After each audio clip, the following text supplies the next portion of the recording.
Ah, vous êtes là. Excusez-moi, je vous avais pas vu. J'étais en train de lire en fait The Crypt of the Devil Lich, un module pour DCC en anglais que j'ai reçu sur Kickstarter. De Kickstarter, il n'y a pas très longtemps, officiel par Goodman Games, que j'ai vraiment très hâte en fait de vous parler sur la chaîne si jamais ça vous intéresse. Mais aujourd'hui, ce n'est pas de ça que je parle, non, parce que nous sommes dans une toute nouvelle vidéo de DCC avec CC, cette série de vidéos dans lesquelles je passe en revue chaque module qui a été traduit en français chez, dans le fond, la maison de publication Achilleos, qui s'occupe de la traduction de Dungeon Crawl Classic, donc un jeu que j'adore et dont j'ai déjà amplement parlé sur la chaîne dans d'autres vidéos précédentes. Si jamais ça vous intéresse, je vais mettre un lien vers la dernière vidéo à ce propos que j'ai faite. Le lien va être disponible dans les commentaires, en fait, dans la description de la vidéo plutôt. Mais sans plus attendre, sautons à pieds joints dans le premier module d'aujourd'hui. Ça va tout le temps en paquet de 2. Nous sommes rendus au numéro 6, c'est-à-dire Derrière la porte noire, qui est un module, en français bien sûr, une aventure de niveau 5 par M. Harley Stroh, que j'apprécie énormément comme auteur de DCC. On va commencer avec la prémisse du dit module. Donc, convoqués par un cercle d'ignobles sorcières, les aventuriers traversent la porte noire et se retrouvent à l'autre bout du multivers à la recherche de la couronne du roi cornu déchu. Dans la pénombre glacée du royaume du tiers dizain, ils doivent rivaliser de ruse et de force avec ses effroyables serviteurs.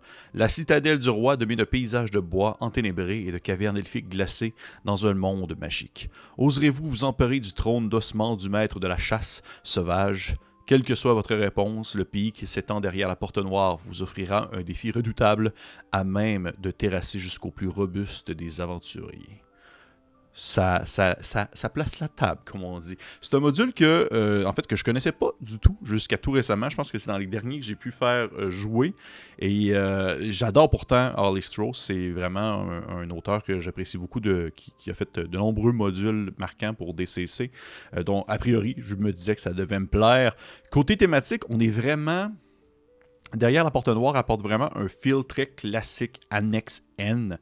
C'est moins flyé que d'autres aventures. C'est moins surréaliste. On est moins dans l'espèce de science fantasy weird avec des rayons laser qui mélangent aussi des chevaliers. On est vraiment plus dans un mood plus terre-à-terre, sword and sorcery.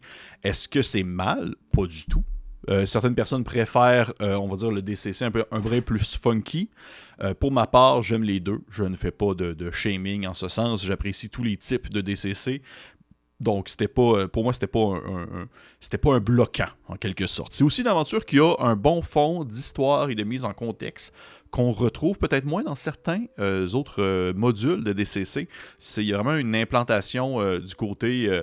background, l'histoire, qu'est-ce qui se déroule, qu'est-ce qui se passe dans cet univers-là, et que le fait que l'aventure prend le temps de vraiment incorporer ces éléments-là, ça permet de rajouter des touches mécaniques à la fin de celui-ci, dont je vais reparler très bientôt, en fait, lorsque je vais justement aborder les mécaniques dès maintenant, parce que côté mécanique, qu'est-ce qu'on peut dire? Bien, plusieurs choses déjà. En commençant, c'est une aventure de niveau 5, donc ce qui apporte son lot de grandiloquence et de merveilleux et de gigantesque. Tout est massif, tout est gros, tout est dangereux. Tout est dangereux. Ainsi, vous pouvez avoir l'impression parfois que vos personnages sont surpuissants. Eh bien, c'est en partie le cas. Mais les monstres présents dans l'aventure sont aussi également très badass, sont vraiment super dangereux. Donc, le niveau de danger, il est là. Le niveau faut pas foncer tête baissée, parce que je pense que ça risque de mal se terminer si vous agissez de la sorte. Même si vous avez l'impression que votre magicien il a ses capacités, le guerrier il a ses faits d'armes, vous avez vraiment l'impression que vous êtes rendu à un point où vos personnages sont invincibles. Eh bien, détrompez-vous, parce qu'il y a de nombreuses choses dans ce module-là qui pourraient rapidement vous mettre à terre et vous tuer d'un claquement de doigts.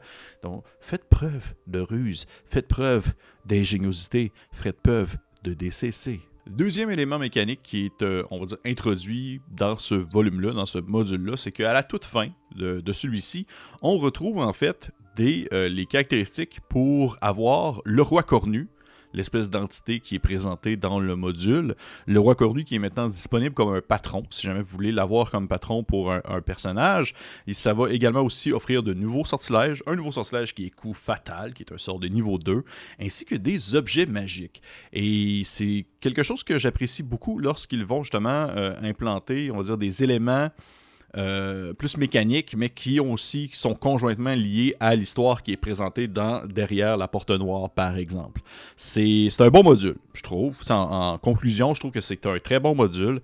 C'est pas le meilleur de Stro, c'est pas mon préféré de Harley Stro, mais ça demeure une aventure avec une thématique très forte et qui est ancrée dans un hommage très Sword and Sorcery que j'apprécie bien. J'aime son côté plus classique. J'aime aussi son aspect qui est très grande aventure, à grand déploiement, qui s'éloigne un peu beaucoup du style Pecno avec une pioche qui a que 2 points de vie. Là. C'est vraiment, on va dire, on s'entend, on est vraiment dans le plus massif et dans le plus impressionnant. Donc, je pense que ça change le mal de place, ça change un peu l'ambiance qu'on a du très classique entonnoir de DCC. Et ben, ça fait du bien de juste parfois tester d'autres choses et de le tester justement avec le système de DCC. Ben, pour moi, ça demeure une valeur sûre. Donc, deuxième module que je voulais vous présenter aujourd'hui, il s'agit de Coup monté contre Emricol, qui est le numéro 7 traduit chez Achilleos. C'est une aventure de niveau 4 par Michael Curtis, un auteur que je connaissais moins, contrairement à M. Stroh ou à Joseph Goodman, mais qui a aussi sa touche bien à lui. Et la prémisse est la suivante. Le mage fou Emricol terrorise la ville, frappant sans raison et envoyant ses singes ailés massacrer la population. Le célèbre archimage est allé trop loin cette fois. Un coffre plein de joyaux à ceux qui oseront s'opposer à lui. Sa tour changeante au mur en perpétuelle mutation est gardée par des pièges diaboliques, des sentinelles démoniaques et des horreurs indicibles. Vos aventuriers en triompheront-ils ou y laisseront-ils leurs âmes? Encore une fois, un synopsis très alléchant qui laisse sous-entendre de l'action et une aventure pleine de rebondissements. Côté thème, on est encore une fois dans une ambiance qui est très Sword and Sorcery, mais avec un bon fond pulp, plus surréaliste un peu. J'apprécie le fait que l'aventure débute dans une ville et que celle-ci vire au chaos. Je trouve que ça permet d'impliquer les joueurs rapidement. Le fait d'être dans une cité, ça fait changement de tout ce qui est les zones plus rurales, comme les villages, les forêts, les cavernes, les donjons souterrains et les autres prairies dans lesquelles beaucoup d'aventures de DCC se déroulent. Là, on est vraiment dans une grosse ville bien peuplée et ça laisse sous-entendre un avant et un après pour les joueurs, alors que ceux-ci ont peut-être des implications autres dans cette ville-là. Je trouve que ça peut même faire un très bon début d'aventure, un très bon début de campagne si vous espérez débuter quelque chose qui est un peu plus haut niveau, parce qu'on s'entend c'est quand même niveau 4, mais pour tout ce qui est la mise en contexte, je trouve que c'est très original et aussi c'est thématiquement très fort. Toujours dans le thème, les rencontres sont bonnes, les personnages doivent monter niveau après niveau en haut de la tour d'Emricol afin de l'arrêter, ce qui apporte en fait la découverte que chaque niveau de la tour possède ses particularités, possède ses dangers, possède ses rencontres, et celles-ci sont tous aussi étranges les unes que les autres, en passant par un golem qui est assez intimidant, des crânes qui vont attaquer les personnages, et autre chose, des tubes remplis d'eau, des épées liquides, bref, il s'en passe des choses dans la tour d'Emricol, je ne vous le cacherai pas. Côté mood et ambiance, c'est vraiment tangible. Je pense que c'est ce que j'apprécie le plus de l'aventure en soi. Je me sentais un peu comme dans Zamora, qui est comme la cité des voleurs dans l'univers de Conan. Là. Je trouve qu'il y a vraiment quelque chose de très intéressant à aller explorer à ce niveau-là. Et aussi du fait que la tour, oui, à l'intérieur, tout est étrange et tout est weird, mais qu'à l'extérieur, ça demeure la cité. Mais je trouve que c'est un beau côté à l'explorer parce qu'on s'entend qu'une tour de magicien, ben c'est sûr que ça va être un endroit qui va être bourré de pièges magiques, qui va être bourré de dangers et qu'il y a un monde de différence entre le moment où vous êtes à l'extérieur de la tour et où est-ce que vous êtes à l'intérieur de celle-ci. Côté mécanique, on se le cachera pas, le coup monté contre Emricol est assez linéaire. L'objectif principal demeure de monter un étage après un autre et découvrant ce qui se cache de surréel dans le nouvel environnement que vous découvrez de la tour du mage Emricol. Est-ce que c'est une mauvaise chose? Non. Est-ce que ça peut déplaire à certains joueurs qui sont peut-être un peu plus friands d'élaborer des plans flyés et divers afin d'accomplir la tâche demandée? Peut-être un peu, mais rien qui dit que vous devez, dans le fond, vous tenir à ce qui est marqué dans l'ouvrage. Vous pouvez bien faire ce que vous voulez, mais si vous y allez vraiment tel que tel, c'est quand même un peu plus linéaire que d'autres aventures de DCC. Mais au final, le rendu n'est pas mauvais, loin de là. Pour finir, coup monté contre Emricol. C'est une aventure qui demeure assez linéaire, comme je l'ai mentionné, où vous allez suivre l'histoire et découvrir qu'est-ce qui se passe à mesure que vous montez les étages de la tour du mage. Mais est-ce que c'est une mauvaise chose, comme je l'ai dit? Non, pas nécessairement. Pas nécessairement. Le tout demeure très fort, le thème demeure très présent, l'ambiance urbaine aussi est très tangible. Je trouve que la mise en contexte est très originale. Moi, c'est ce que je pense que c'est ce que j'apprécie le plus de ce module-là. Ça demeure justement tout ce qui est le milieu urbain, le début avec l'introduction, l'espèce de chaos qui s'ensuit, les interactions avec certains NPC, certains PNJ plutôt, qui viennent un peu mettre leur grain de sel dans l'aventure, et aussi bien sûr la confrontation finale avec Emricol, où est-ce que là on découvre certaines facettes du personnage et on va dire tout ce qui peut découler de cette rencontre. Ça demeure quelque chose d'assez épique.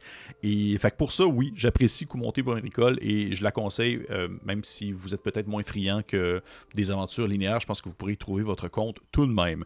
Fait que ça ressemble un peu à ça. Encore une fois, j'aimerais ça mentionner bravo à l'équipe d'Aquileos pour le travail de traduction que vous avez fait. Je trouve que c'est vraiment très apprécié. Ça permet au public francophone de découvrir la richesse de DCC. Et j'aimerais ça rappeler aussi également que, bien sûr, Dungeon Crawl Classic est disponible en français au Québec, puisqu'Aquileos est distribué, dans le fond, en Amérique du Nord, et que vous pourrez ainsi trouver vos aventures préférées chez votre boutique spécialisée. Fait que c'était, en fait, numéro 6, Derrière la porte noire, et numéro 7, Coup monté contre Emricol. Encore une fois, je vous dis merci. Si jamais vous laissez, vous pouvez laisser un petit commentaire, petit pouce vers le haut, petit questionnement. Je vous lis tout le temps. Je prends le temps de vous répondre si vous avez des questions. Ça va me faire plaisir. J'ai très hâte de pouvoir recommencer à lire d'autres aventures de DCC et vous en faire le rapport. On a plein de livres, plein de choses à faire. Peut-être éventuellement The Crypt of the Devil Lich, qui sait. Et aussi assurément les nouveaux projets d'Aquileos en traduction française. C'est sûr et certain que je vais éventuellement m'y pencher. Fait que, hey! Sur ce, on se dit à la prochaine.